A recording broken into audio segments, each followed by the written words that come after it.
Bonjour Adrien Gindre, en ce début de semaine. Adrien, votre invité aujourd'hui? Le président du parti Les Républicains, il avait très tôt appelé à déclencher l'état d'urgence face aux violences.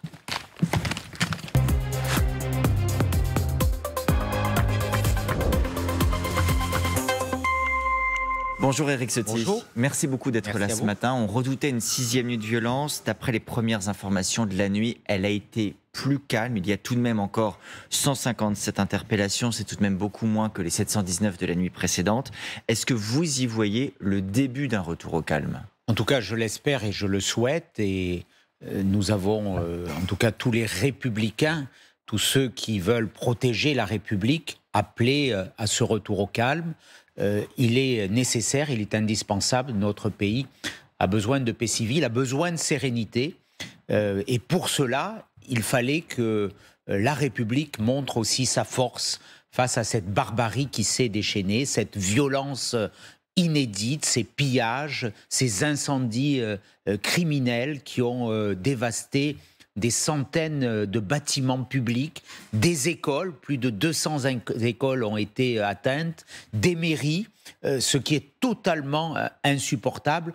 On s'est attaqué, ils se sont attaqués à la République et il fallait que la République résiste, même si elle a montré aussi beaucoup de faiblesse. Alors, il faudra en tirer toutes les leçons. On va parler justement de ces leçons. Juste un mot sur la manière de répondre. 45 000 policiers et gendarmes depuis plusieurs nuits maintenant. Je le disais à l'instant, vous aviez demandé le déclenchement de l'état d'urgence. Est-ce encore utile aujourd'hui ou considérez-vous que d'une certaine manière, ça y est, la vague est passée? L'état d'urgence est un outil qui offre à nos institutions des armes supplémentaires. Les perquisitions administratives, l'assignation à résidence, l'interdiction, la possibilité d'interdire de manifester, pas partout. Je le proposais dans les territoires où il y avait le plus de violence. C'est au gouvernement aujourd'hui d'apprécier la situation. Il faut être très vigilant pour que l'incendie ne reprenne pas. Mais il semble que la situation soit aujourd'hui mieux contrôlée. Alors sur justement la réponse politique, le président de la République a réuni hier sa première ministre, plusieurs membres de son gouvernement. À l'issue, il a confié, c'est ce qu'indiquait la présidence de la République, vouloir prendre le temps de qualifier les événements avant d'en tirer les conclusions. A-t-il raison de vouloir ainsi prendre le temps? Je crois que les conclusions, nous les connaissons. Ce sont les mots qui rongent notre pays depuis des années. Depuis de trop longues années. Derrière tout cela, il y a l'immigration de masse, il y a la faillite d'un modèle éducatif, il y a l'absence de responsabilité parentale, ou en tout cas l'affaissement de la responsabilité parentale dans certaines familles. Il y a aussi la réponse pénale, la sanction qui n'est plus adaptée à l'augmentation de la violence. En 10 ans, le nombre de coups et blessures volontaires dans notre pays, il y en a en moyenne 1000 par jour, a augmenté de 50%. Le nombre d'homicides et de tentatives d'homicide en 10 ans a doublé, même plus, 111% d'augmentation. Nous sommes dans une société beaucoup plus violente. Nous sommes face à des personnes qui défient la loi, qui n'ont plus peur de l'uniforme, qui s'attaquent aux policiers, mais qui s'attaquent aux pompiers, qui s'attaquent aux élus. On l'a vu donc. Face à cette montée de la violence, face à ce défi à l'autorité, il faut rétablir une sanction plus ferme, plus dissuasive, une réponse pénale mieux adaptée. Alors, on en débattra dès cet après-midi. Absolument. Il y a la loi justice d'Éric Dupond-Moretti qui arrive à l'Assemblée. On va prendre tous les problèmes que vous venez de lister un par un parce que ce sont des thèmes très lourds et qui ne sont pas forcément tous liés ensemble. Justement sur la qualification du moment. Ça fait plusieurs mois qu'on entend, et vous avez aussi, vous, employé certains de ces mots, le ministre de l'Intérieur parlait d'ensauvagement, le président de la République parlait de décivilisation. Hier, au grand jury sur LCI, Jordan Bardella disait qu'on était pratiquement à la guerre civile dans certains quartiers. Il y a le syndicat de police Alliance avec une Police qui a dit « nous sommes en guerre ». Quel est le mot, que vous utiliseriez pour qualifier cette situation? En tout cas, on a vu dans certains quartiers des phénomènes de guérilla urbaine. Ça c'est clair. Et l'essentiel, ce ne sont pas les mots. Ne tombons pas dans un débat sur les mots qu'on pourrait ou ne pourrait pas utiliser. Le constat, nous le faisons, c'est une augmentation insupportable de la violence qui a atteint un degré inédit. Et face à ce constat, il faut agir. Il ne faut pas tomber dans la séquence habituelle, l'émotion, la communication et la banalisation. Et quand le président de la République parle encore, sans doute, d'une forme de débat ou de consultation ou de commission, le fait qu'il je crois que ce n'est plus le temps. Demain, recevoir 200 maires à l'Élysée pour dialoguer avec eux, il ne faut pas le faire? Qu'il le fasse, ça ne peut pas faire de mal. Naturellement, c'est opportun d'écouter les maires. Je pense qu'il les écoutera. C'est bien. Mais ce qu'il faut aujourd'hui, c'est agir. C'est qu'il nous réponde sur la question de l'immigration. Parce que c'est notre texte, c'est le référendum qui arrêtera l'immigration. Vous dites justement, on veut être entendu. On peut dire, il fait la démarche, écouter des maires. Il demande à la Première ministre de recevoir les présidents des groupes politiques. Il va voir le président du Sénat, président de l'Assemblée. Il va écouter et entendre vos propositions. Très bien, mais nous verrons ce qu'il en sort. Voilà. Ce que je dis solennellement, c'est qu'il ne faut pas que ça soit une énième séance de communication impuissante. Parce que ça, les Français ne le supportent plus. Nous attendons, nous voulons, nous exigeons, les Français attendent, exigent des actes très concrets, de la fermeté, beaucoup plus de places de prison. Je défendrai un amendement dans ce sens pour que nous ayons 80 000 places de prison en 2027. Parce qu'aujourd'hui, les peines sont déconstruites, elles sont aménagées, elles sont mal exécutées, parce que nous manquons cruellement de places de prison proportionnellement à la montée de la violence. Vous avez eu un échange avec le gouvernement sur cette idée de porter encore plus haut l'objectif de places de prison? Oui, absolument. J'en ai échangé avec le garde des Sceaux. Je m'en suis entretenu avec lui la semaine dernière. Nous verrons sa réponse dans l'hémicycle. Mais en tout cas, le groupe des Républicains à l'Assemblée nationale, avec son président Olivier Marleix, nous avons déposé un amendement qui va dans ce sens. Et je le dis très clairement, je conditionnerai mon vote sur cette loi de programmation sur la justice, où il y a des moyens supplémentaires, je ne pense pas suffisants par rapport à l'ampleur de la tâche, vous le considérez à cette réponse pénale. Nous aurons beaucoup d'amendements, mais en tout cas, je crois qu'il faut sortir d'une forme d'angélisme sur cette question. Le président de la République, quand il a été élu en 2017, avait promis, c'était dans son programme, 20 000 places de prison à l'horizon 2022. Mais là, 1900 ont été construites. Il a différé cet engagement à 2027 pour 15 000. Nous voulons qu'il aille beaucoup plus loin. Il avait dit effectivement que c'était étalé, mais vous l'avez vous-même souligné. Éric Dupond-Moretti dit que c'est une hausse inédite du budget.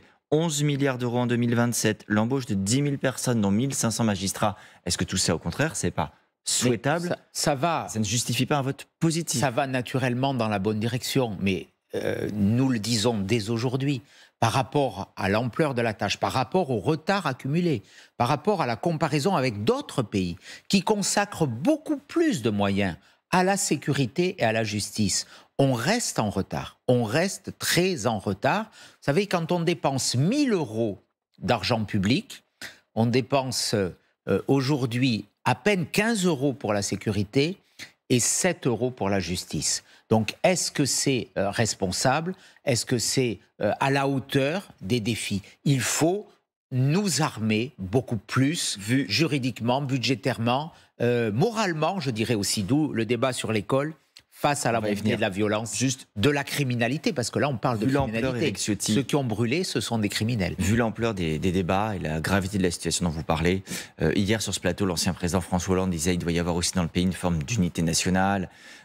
À chaque situation de crise, on se pose la question d'un gouvernement d'union nationale. Est-ce que vous considérez que les conditions sont réunies aujourd'hui pour que la donne politique soit différente? Je ne parle même plus de l'accord avec les Républicains et la majorité. Tout ça paraît d'ores et déjà dépassé, mais de se dire qu'il faut qu'il y ait une forme d'union justement pour régler tous ces problèmes ensemble. Est-ce que vous verriez cette configuration politique? J'ai réagi dès le début de ces événements terribles par un appel à l'unité nationale. Voilà, c'était le sens de ma déclaration. Nationale. Je crois que ne mélangeons pas tout. Dans ce moment qui met en danger la République, et les Français ont eu peur que leurs institutions s'affaissent. Heureusement que nous avons eu le courage de nos policiers, de nos gendarmes, qui ont tenu la République. C'est eux qui l'ont tenue face aux barbares. Eh bien, il fallait de l'unité. Il fallait soutenir nos policiers, nos gendarmes, je l'ai fait, les Républicains l'ont fait, soutenir ceux qui les dirigent, et notamment le ministre de l'Intérieur. Je dis que le maintien de l'ordre a été bien assuré, les policiers ont été globalement présents. Il y a eu un problème de nombre dans certaines communes, notamment des petites communes qui ont été moins protégées. Mais globalement, on avait besoin de cette unité. Le débat politique, c'est autre chose. Sur la question des policiers, il y a une cagnotte qui fait polémique parce qu'elle réunit déjà plus de 800 000 € pour soutenir le policier qui est mis en examen pour homicide volontaire après la mort du jeune Naël. Est-ce que vous considérez que c'est une bonne démarche? Est-ce que vous la soutenez, cette cagnotte pour le policier? Moi, je dis, il ne faut pas d'instrumentalisation. Il y a une cagnotte qui vient d'une origine politique, c'est peut-être pas sain. Il y en a une autre qui vient de motards, je crois, de la police nationale. C'est une démarche que j'entends, que je comprends, qui me paraît pas contraire à nos principes. Bien au contraire, qu'on soutienne la famille d'un policier qui est aussi dans une épreuve aujourd'hui, ça me paraît pas choquant. Qui est mis en examen pour homicide volontaire. Mais sa famille est dans une épreuve.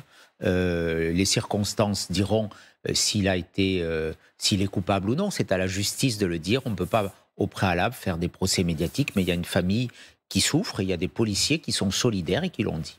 Vous avez donné, vous, pour cette cagnotte? Non, pour l'instant, non. Mais vous pourriez le faire? Je pourrais le faire.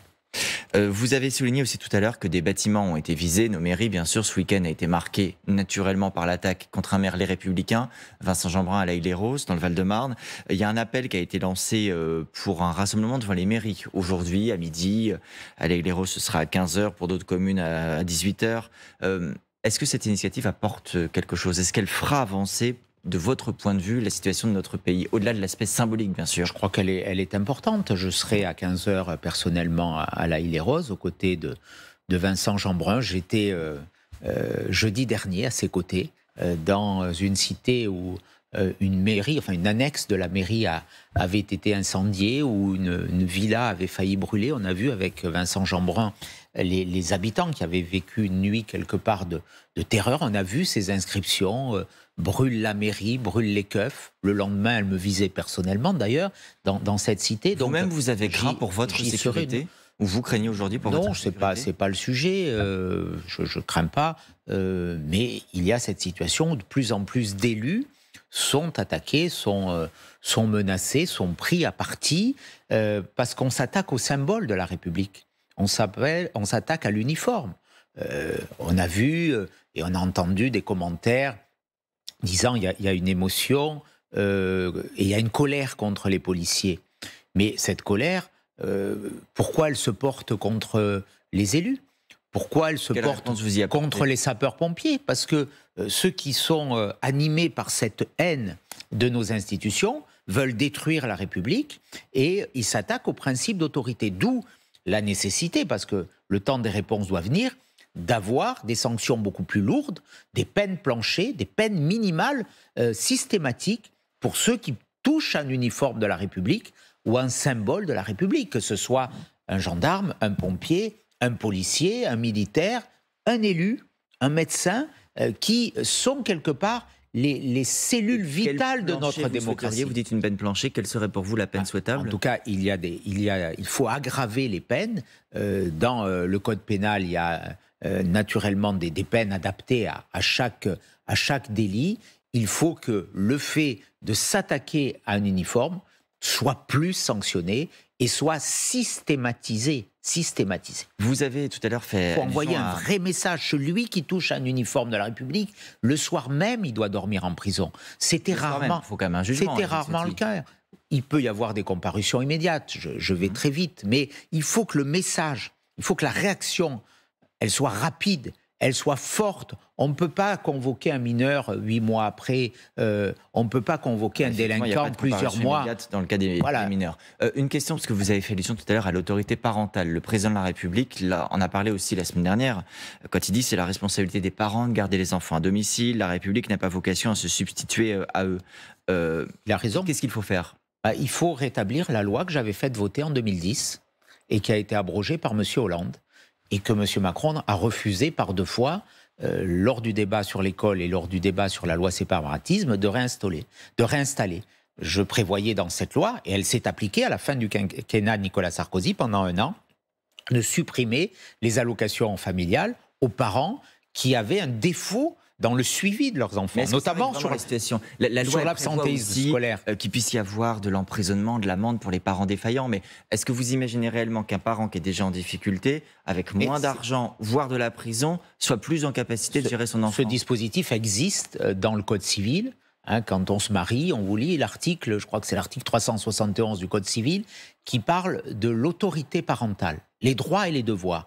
Et si on ne respecte pas ces droits et devoirs, notamment le devoir d'éducation, il y a une sanction qui est prévue dans le Code pénal, qui existe aujourd'hui, il ne faut pas changer la loi, qui prévoit notamment des peines de prison pour les parents qui conduisent leur enfant sur un chemin de danger. Donc, appliquons la loi, rétablissons la mienne, celle que j'avais faite voter, qui permettait de suspendre les allocations familiales, qui permettait aussi de créer ce qu'on appelait un contrat de responsabilité parentale avec les parents. Mais vous pensez pour que leur ça aurait mettre empêché les violences auxquelles on a assisté là? On ne peut pas dire que ça aurait empêché, mais c'est une addition de mesures. Je vous faisais tout à l'heure le panel de ce qui nous fait défaut, des mots français, une immigration de masse, une éducation qui ne transmet plus des repères et des valeurs, l'affaiblissement de l'autorité parentale, la faiblesse de la réponse pénale. Il faut agir. L'urbanisme, des quartiers délirants, les moyens sur le terrain. C'est tout cela dont il faut parler. L'intégration. Vous dites... ce sont tous ces sujets, mais il faut changer de cadre et arrêtons le blabla, passons aux actes. Vous envisagez la déchéance de nationalité pour ceux qui ont la double nationalité et qui ont participé à ces violences. Le président du RN, Jordan Bardella, hier, lorsque cette proposition de votre part lui était soumise, dit Éric Ciotti, c'est Monsieur Plus. Est-ce que vraiment vous pensez que cette mesure-là, vous dites c'est une addition, j'entends, mais qu'est-ce qu'elle aurait changé? Combien des émeutiers ont réellement la double nationalité? Combien pourraient être envoyés dans un autre pays que le nôtre? La République, elle doit envoyer des messages aussi. Du symbole. Il doit y avoir du symbole, oui, mais le symbole, il est dissuasif. Voilà. On ne s'attaque pas à son pays. Voilà. Et quand on s'attaque à son pays, c'est qu'on n'y adhère pas. Et ce principe, voilà, quand il y a une double nationalité et qu'on commet un crime, quand on incendie un bâtiment, on s'attaque aux intérêts fondamentaux de la nation. Quand on attaque une mairie, une école, et qu'on a une double nationalité, eh bien, il faut en payer le prix. Alors, il n'y a peut-être pas beaucoup de cas. Les enquêtes le diront. À ce stade, on ne le sait pas. On sait que, de façon empirique, l'immigration a joué un rôle important dans ces phénomènes, que cela a impliqué beaucoup de jeunes issus... Beaucoup de ces jeunes sont de nationalité française. Issus de l'immigration. Ils peuvent avoir une double nationalité dans certains cas. Donc c'est aussi une des mesures. Je crois qu'il faut qu'on envoie le signe qu'on ne se couche plus, qu'on est debout, que la France réagit, qu'elle est forte et qu'elle ne faiblira pas. Vous disiez à l'instant, il y a aussi la question de l'urbanisme de ces quartiers. Hier, sur ce plateau, Jean-Luc Mélenchon voyait aussi une explication. Il disait le contexte social. Il y a un contexte social, un contexte policier. Est-ce que vous croyez qu'il y a un contexte social? Est-ce que la situation sociale de ces quartiers explique aussi la violence? Ça, c'est la thèse de Mme Rousseau et de M. Mélenchon, que les pauvres sont conduits à piller. C'était la justification de Mme Rousseau, qui est indigne, d'ailleurs, qui traduit une forme de mépris qui est insupportable. Non pas parce que la pauvreté engendrera la violence, il y a des Français qui sont en difficulté, qui vivent dans nos villages, dans nos campagnes. Est-ce qu'ils vont piller? Est-ce qu'ils vont casser? Est-ce qu'ils vont brûler? Donc, ne généralisons pas. Il y a aujourd'hui des formes de ghetto, de communautarisme qui se sont créées dans certains lieux, qui génèrent de la violence. Je récuse cette explication sociale. Vous voyez davantage un rôle, en revanche, du côté des réseaux sociaux et des jeux vidéo. C'était aussi l'une des convictions du chef de l'État la semaine dernière. Je parlais des parents, mais son ministre de la Justice disait ce week-end, si vous allez sur Snapchat, effectivement, on voit des jeunes qui partagent les vidéos sur les réseaux. Il y a eu un appel aux plateformes pour qu'elles luttent également. Emmanuel Macron qui disait les jeunes ont l'impression de revivre dans la rue les jeux vidéo qui les ont intoxiqués. Est-ce que là, c'est un levier? En tout cas, c'est un vecteur de propagation. L'incendie se propage plus vite. Et par rapport à 2005, c'était une grande différence. On voit que sur ces réseaux, des points de rassemblement, de réunion sont lancés instantanément. Donc il faut sans doute beaucoup mieux gérer dans ces situations de crise, voire de façon générale, sur l'accès aux mineurs de ces réseaux qui, de façon globale, n'amènent rien de bon pour cette jeunesse. Vous avez dit tout à l'heure... C'est une forme d'addiction. Beaucoup de pédopsychiatres le soulignent, extraordinairement dangereux. Vous avez dit que vous souteniez tout à l'heure le ministre de l'Intérieur parce qu'il fallait aussi soutenir nos forces de l'ordre. Est-ce que vous faites confiance au gouvernement pour régler la situation dans laquelle nous sommes? Aujourd'hui, je ne dirais pas ça. Voilà. Il y a eu un maintien de l'ordre qui a été assuré grâce à nos policiers, grâce à nos gendarmes, grâce à nos institutions. Et je salue ce travail. Maintenant, il y a un immense chantier de reconstruction Nous y prendrons notre part sur les idées, sur les propositions. J'espère que le gouvernement nous écoutera. Merci beaucoup, Merci Éric Ciotti, d'avoir été l'invité de LCI ce matin.